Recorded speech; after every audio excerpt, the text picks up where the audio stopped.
ఒక పాత్రలో మామూలు నీళ్లు, ఒక పాత్రలో తులసి వేసిన నీళ్లు, ఒక పాత్రలో బాగా ఈ దర్భను వేసినటువంటి నీళ్లు పెట్టారట. గ్రహణ సమయం అంతా అయిపోయిన తర్వాత దాన్ని పరిశీలించారు, మైక్రోస్కోప్లో చూశారు. మామూలు నీళ్లు పూర్తిగా కంటామినేట్ అయి ఉన్నాయట. తులసి వేసినటువంటి నీళ్లు కొంత మేరకు పరిశుభ్రంగా ఉన్నాయట. దర్భ వేసినటువంటి నీళ్లు చాలా ప్యూరిఫైడ్ వాటర్ లాగా ఉందిట. అంటే ఏమిటి, మనకి వేదాల్లో కూడా దర్భ గురించి చెప్తారు. దర్భాసనం వేసుకుని పూజ చెయ్యాలి అంటారు.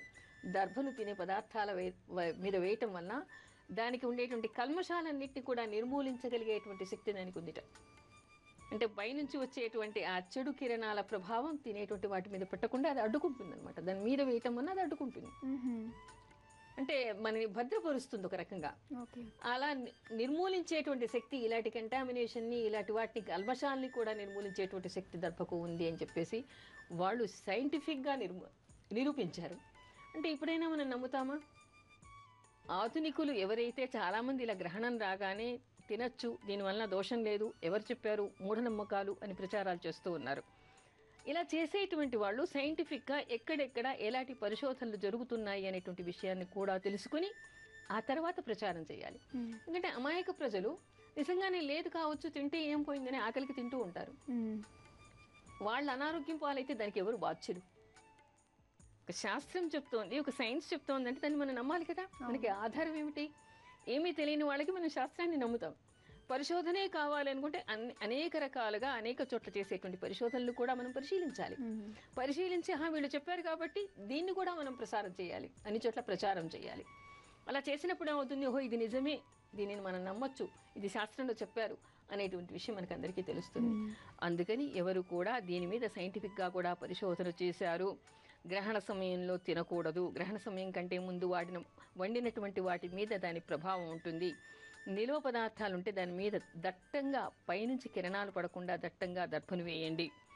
ఎవరు కూడా ఆ సమయంలో తినకూడదు. దర్భకు ప్యూరిఫై చేసేటువంటి శక్తి ఉంది అని చెప్పేసి ఆధ్యాత్మిక గ్రంథాలు చెప్తూ ఉన్నాయి. అదేవిధంగా మనకి ఆధునిక పరిశోధనలు కూడా చెప్తూ ఉన్నాయి.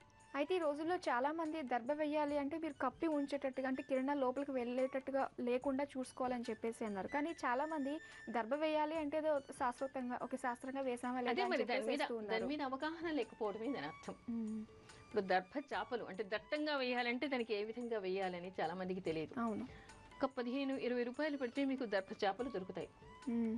నిలవ పచ్చళ్ళు ఉండేటువంటి దాని మీద 2-3 చేపలు వేసేసారనుకోండి, దట్టంగా దాని మీద కప్పినట్టేగా. అవును, వండిన పదార్థాలు అయితే మనం పెట్టుకోకూడదు, నీళ్ళనైతే తీసేసేయండి. మళ్ళీ చంద్రకిరణాలు సూర్యకిరణాలు పడితే మళ్ళీ ప్యూరిఫై అయిపోతాయి.